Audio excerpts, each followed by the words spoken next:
안녕하세요. 티어원의 박이사입니다. 오늘은 2023년도 제도전 성공 패키지의 사업 계획서 부분을 알아보도록 하겠습니다. 네, 사업 계획서 목차가 이렇게 나오죠.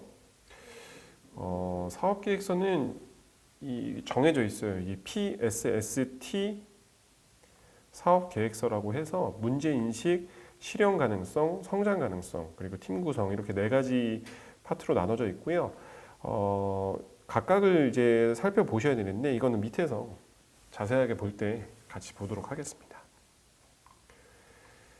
자, 쓰실 때 본문은 10페이지 내외로 작성하셔야 돼요. 너무 길면 이제 심사위원들이 보기가 힘들기 때문에. 그리고 파란색 문구들이 이렇게 나와 있거든요. 이거 다 이렇게 해서 삭제해 주시면서 이렇게 쓰시면 됩니다. 그 밖에 어려운 건 없고요. 자, 보통은 이제 일반 현황만 이렇게 적고 끝나는데 지금 이거는 제도전 성공 패키지이기 때문에 폐업 기업의 세부 내용도 다 적으셔야 되는데 이전에 운영하다가 폐업한 기업 전부 다 쓰셔야 돼요. 한 5개 쓰셨으면은 5개 사업을 했었으면은 5가지를 다 쓰셔야 돼요. 1개, 2개, 이렇게 3개 있는데요. 만약에 1개면은 1개만 쓰시고 나머지는 지워서 보여주시면 되고요. 그 다음에 이제 일반 현황 밑에는 항상 이제 우리가 개발하는 제품이나 서비스에 대한 개요들을 여기 적게 돼 있거든요. 제품, 서비스, 아이템 소개해 주시고, 뭐, 갖고 있는 차별성, 국내외 어떤 목표 시장들, 그리고 지금까지 개발했던 거 아니면은 팔고 있는 거, 어떻게 하고 있는지 이미지를 그려주시면 됩니다. 자, PSST 사업계획서의 첫 번째는 P, 문제인식이에요. 문제인식인데, 이거는 제도전 성공 패키지다 보니까 폐업을 실패했던 그 원인을 분석하는 것부터 시작을 해요. 그래서 그 전에 사업을 어떻게 하고 있었는지, 폐업 기업은 어떤 사업을 하고 있었는지, 왜 실패했는지, 그거를 외적 그리고 내적 요인으로 2가지로 나눠서 그 부분들에 대해서 다 표현을 해줘야 되고요. 그리고 이제 그 내적, 외적으로 이제 왜 사업이 실패했는지를 적어주신 다음에 반드시 그거를 어떻게 개선할 것인지 적어주셔야 되는 겁니다. 그리고 재창업을 하게 되신 배경, 어떤 것을 이루고 싶은지 창업을 해서 그런 것들을 좀 효과적으로 적어주시는 게 좋죠. 여기까지는 이제 제도전 성공 패키지에서만 볼 수 있는 부분이었고요. 그 다음에 이제 밑에 있는 제품 서비스의 개발 동기 및 목적, 필요성 이 부분은 제가 이제 과거 유튜브에 저희 채널에 설명해 놨던 것과 거의 동일해요. 제품 그리고 서비스, 우리가 개발하려는 제품이나 서비스의 개발 동기, 그리고 목적, 그리고 필요성 이런 것들에 대해서 설명해 주시고요. 목표 시장 분석을 하시고 문제 해결을 어떻게 할 것인지 적어주시면 됩니다. 약간 좀 힘들죠. 시장 분석해야 되는 부분들이. 그래서 이런 부분들에 대해서도 저희 채널에 제가 다 설명해 놨으니까 이런 부분들은 간단하게 보고만 넘어갈게요. 두 번째는 실현 가능성입니다. 이제 아이템을 어떻게 개발할 것인지 뭐 이런 것들을 얘기해야 되는데요. 재창업 아이템이 현재 9연 정도가 이제 중요해요. 보통은 이제 예비 창업 패키지 같은 경우에는 뭐 디자인이나 뭐 기구 설계 정도만 돼 있어도 괜찮겠지만 그래도 재창업이기 때문에 그 전에 팔던 것들이 어떤 문제가 있었으면 그걸 어느 정도 개선해 놨는지 이런 것들을 사진 등 이미지를 첨부해서 보여주는 것이 좋습니다. 그리고 세부 내용 어떻게 그 아이템이나 서비스를 구현할 것인지, 소요 기간이나 방법, 뭐 내가 직접 할 것인지 아니면 외주를 줄 것인지, 기간은 얼마나 걸릴 것인지, 그리고 기존 제품이나 서비스를 어떻게 보완 개선할 것인가에 대해서도 아주 자세하게 적어주시는 게 좋습니다. 그 다음에는 이제 시장의 요구사항에 대한 대응 전략인데요. 그러면은 내가 들어가려는 시장을 그리고 고객을 정확히 알아야 되고 그 사람들이 어떤 니즈를 갖고 있는지도 설명을 해줘야 되겠고 그 니즈를 어떻게 만족을 시켜주실지에 대해서 그거를 기능이냐 아니면 성능이냐 그걸 디자인이냐 그런 거를 통해서 어떻게 만족을 시켜주실지 대응 전략에서 적어주시면 됩니다. 그리고 이 밑에 부분은 이제 차별성이나 기술성인데, 그럼 차별성이나 기술성을 이야기하려면 반드시 경쟁사를 알고 있어야 되고요. 그럼 경쟁사에 대한 공부들이 필요하고, 그 경쟁사가 가진 장점과 단점을 파악을 하신 후에 우리가 그거를 어떻게, 장점은 어떻게 따라가고 단점은 우리가 어떻게 극복할 것인지를 여기서 보여주시면 되고요. 그 다음에 그렇게 할 수 있는 우리의 기술성 같은 거를 보여주시면 되겠죠. 이런 것들은 제가 다 설명해 놨습니다. 예전에 제가 설명도 해놨고 제가 책으로도 출간해 놓은 상태이기 때문에 그런 것들 보시면서 따라가시면 편해요. 성장 가능성은 이제 성장을 해내려면 우리가 당연히 뭐가 필요하시겠습니까? 돈이 필요하죠. 그 자금을 어떻게 사용할 것인지, 그리고 조달은 어떻게 할 것인지를 여기 적어주시면 돼요. 그 제가 이제 그 공고문 내역에서 중요하다고 했던 것들이 뭐냐면, 이 어떻게 돈을 사용할 것인지를 적으셔야 되는데 어떤 비목이 있는지 알아놓는 게 중요해요. 이거는 그 공고문 보시면 되고요. 뭐 재료비나 외주 용역비, 지급 수수료, 인건비 등 뭐 광고 선전비 이런 걸로 많이 사용하시겠죠. 그래서 이거를 어떻게 사용하실지를 적어주시는 게 이제 자금 소요 부분이고요. 그 다음에 이제 우리가 1억 5천만 원 가지고만 사업을 할 게 아니잖아요. 그래서 이제 추가로 돈이 필요할 텐데 그 추가 자금을 어떻게 조달할 것인지, 보통은 이제 투자 유치를 하시거나 아니면은 R&D 사업 같은 타 부처의 사업을 참여하셔가지고 또 돈을 자금을 조달하실 수도 있고요. 그다음 아니면은 뭐 개인이 사용하실 돈도 있을 수 있고, 아니면 뭐 중진공이나 기술 보증 기금이나 이런 데서 어떻게 대출을 받아서 자금을 조달할 수도 있죠. 이런 부분들을 적어주시면 되고요. 내수 시장, 그 다음에 이제 시장 진입을 이제 어떻게 할 거고 성과를 어떻게 창출해 낼 것인지를 적으셔야 되는데, 여기서는 반드시 비즈니스 모델이 포함이 돼야 돼요. 그래서 비즈니스 모델을 반드시 만드셔서 적어주셔야 되고, 내수 시장 어떻게 할 것인지, 내수 시장을 중심으로 어떻게 판매할 것인지를 계획을 적어주시면 되고, 만약에 진출 실적이 있으시면 더 좋겠죠. 없는 경우에는 그냥 해당 사항 없음으로 기재해 주시면 됩니다. 그리고 해외 시장, 그러니까 이 정부 지원 사업은 두 가지가 참 중요해요. 첫 번째는 인력을 많이 뽑는 게 중요하고요. 두 번째는 수출을 많이 하는 게 좋습니다. 그래서 수출을 당장은 아니더라도 어떻게 진출을 하고 싶은지에 대한 간략한 이야기들이라도 적어주시는 게 좋습니다. 진출 실적이 있으면 훨씬 좋죠.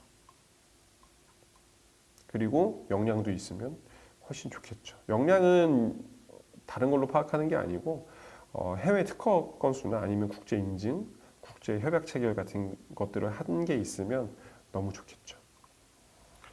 자, 그리고 이제 재창업 아이템 사업화 방안입니다. 당연히 우리가 정부에서 돈을 지원했는데 이게 사업화되지 않고 제품만 개발하고 끝나다라지 이러면은 참 아쉽잖아요. 돈은 많이 지원했는데. 그래서 이 사업을 성공시키기 위한 로드맵을 이제 그려주셔야 돼요. 이렇게 추진 일정을 맞춰서. 그러니까 언제까지 제품을 보완하고 언제 이제 출시가 된 다음에 뭐 어떤 방식을 이용해서 제품을 판매할 것인지, 이런 부분까지도 다 적어주시는 게 사업 전체 로드맵입니다. 추진 일정에 따른 전략 및 사업화 방안 같은 거 밑에 적어주시면 되고요. 마지막 부분입니다. 팀 구성입니다. 팀 구성. 팀 구성에서 제일 중요한 거는 대표자 역량이고요. 그 다음에 조직 구성입니다. 근데 특이하게 조직 구성 현황 그리고 계획을 먼저 이게 적게 돼 있어요. 대표자도 중요하지만 각각의 어떤 뭐 마케팅 팀, 영업 팀, 뭐 제품 개발 팀, 기술 팀 뭐 이런 식으로 팀을 다 구성하시고 그거에 맞는 역할 그리고 전문 분야들 이런 것까지 다 적어주시면 됩니다. 만약에 없으면 뽑을 사람들을 이렇게 적어주셔도 되죠. 제일 중요한 건 대표자 역량입니다. 대표자. 그러니까 지금 하려는 제품 개발이나 서비스가 그래도 대표자의 어떤 역량과 맞아 떨어져야 돼요. 그러니까 이게 너무 관계가 없는 사업을 한다든지 경험이라도, 만약에 그런 경우라면 경험이라도 연결을 시켜서 좀 뭔가 대표자의 역량이 지금 하려는 사업과 관련이 있다는 걸 좀 보여주시는 게 좋죠. 그리고 현재 재직 인원 및 고용 계획 이거 중요하다고 했죠. 그래서 고용 계획, 협약 기간 내에 몇 명 뽑을 것인지 이거는 그리고 나중에 다 최종 평가할 때 다 들어가는 정량적인 지표들입니다. 그래서 이런 것들 잘 적어주시면 좋죠. 팀원 현황 및 역량인데요. 그 어떤 같이 있는 팀원이 있으면 적어주시면 되고요. 만약에 이제 없으시다면 어떤 사람을 뽑아서 어떻게 진행하겠다 이런 부분 적어주시면 되고 특이하게 해외 시장 분야의 핵심 인력 현황을 적는 게 있어요. 그러니까 수출이 지금 우리나라가 지금 적자잖아요. 그러니까 지금 수출에 대한 니즈가 커진 것 같아요. 이렇게 따로 이렇게 만들어 놓은 거 보니까. 근데 인력이 없는 경우에는 해당 사항 없음을 기재하시면 됩니다. 근데 이제 수출 분야에 핵심 인력이 있고 만약에 수출 이력이 있으면은 훨씬 유리할 것 같긴 해요. 지금 보면. 그리고 추가 인력 고용 계획 여기 작성해 주시면 되고요. 그리고 또 신기한 게 인프라 구축 현황이 있어요. 그래서 재창업 아이템을 개발하고 개선하는 데 있어서 필요한 인프라 구축이 얼마나 되어 있는지에 대해서도 이제 작성이 되어 있는데 인프라 뭐 다른 건 없을 것 같고요. 어떤 시설이나 어떤 장비를 갖고 있는지 자체적으로도 이제 할 수 있는 이게 제가 보니까 이게 다 너무 외주 용역에만 의지하고 이런 것들이 많아서 제가 봤을 때는 자체적으로도 얼만큼 할 수 있는지를 적으라고 하는 것 같습니다. 그리고 IP 지식 재산권을 얼마나 갖고 있는지도 보고 있습니다. 그래서 인프라는 아까 얘기했던 시설이나 장비 이런 거 외에도 뭐 IP, 지식재산 같은 것도 다 포함해서 도식화를 좀 시켜 놓으라고 한 것 같아요. 그래서 이번 그 사업계획서 보니까 좀 쓸 게 좀 많은 것 같아요. 이게 10페이지 내외로 적으라고 했는데 생각보다 쓸 게 많습니다. 자, 그리고 이제 내부 역량 외에도 이제 외부 역량을 어떻게 확보할 것인지 이런 것들, 업무 파트너들을 어떻게 만들어낼 것인지. 그러니까 사업계획서 쓰기 전에 내가 필요한 이제 외주 용역이 만약에 필요한 것들이 있다, 아니면 협력해야 될 부분들이 있다면 미리 좀 사전에 연락을 하셔가지고 MOU라도 체결을 하시든지 아니면은 그 기업이 어떤 역량들을 갖고 있는지를 좀 조사하셔가지고 여기에 간략하게 적어주시는 게 좋을 것 같아요. 그리고 특이하게 또 이제 네트워킹 현황까지 있는데 사업 추진과 관련해서 이제 보유한 비즈니스 네트워크 아니면은 주요 협력 사항에 대해서 이제 구체적으로 작성하라고 되어 있는데 저도 네트워킹 현황을 적는 건 처음 봤거든요. 그래서 이제 비즈니스 네트워크 현황에 뭘 적어야 될지 지금 막 이렇게 팍 떠오르진 않네요. 제가 생각했을 때. 근데 어떤 모임이 있다든지 아니면 어떤 그런 온라인 모임이나 오프라인 모임이 있다면 그런 것들을 좀 작성해 주시는 게 좀 좋을 것 같네요. 자, 사업계획서는 여기까지고요. 그 다음에 또 제출 서류 안내문이 있어요. 또 왜 그 사업계획서 외에도 그 28일 15시 전에 내야 될 서류들이 있거든요. 그래서 이 서류들을 떼는데 시간이 걸릴 수 있기 때문에 이 서류들은 미리미리 세무서나 아니면 홈택스에서 발급을 받아 놓으시는 게 좋습니다. 그래야 한 번에 다 제출하실 수 있고요. 가점 서류 같은 거 있으면 미리 준비해 주는 게 좋아요. 자, 어려울 거 없죠. 자, 폐업사실 확인서랑 이 밑에 부분들은 다 양식입니다. 그래서 이런 양식들이 있으니까 이런 양식들 잘 확인해 보시고 준비하셔가지고 작성해 주시면 됩니다. 사업계획서는 좀 간단하게 봤어요. 왜냐하면은 저희가 지금까지 유튜브를 통해서 알려드린 게 많이 있고요. 그래서 그 부분들 참조하시되 재창업 성공 패키지이기 때문에 좀 달랐던 부분들, 요 문제인식 부분에서 폐업 원인 분석과 개선 방안 어떻게 할 것인지 적는 부분이 좀 다른 부분이 있었고요. 이 정도만 보시면은 사업계획서 쓰는 데는 큰 무리 없을 거라고 생각이 됩니다. 이상 사업계획서 작성 방법에 대해서 알아봤습니다. 티어1의 박이사였습니다. 감사합니다.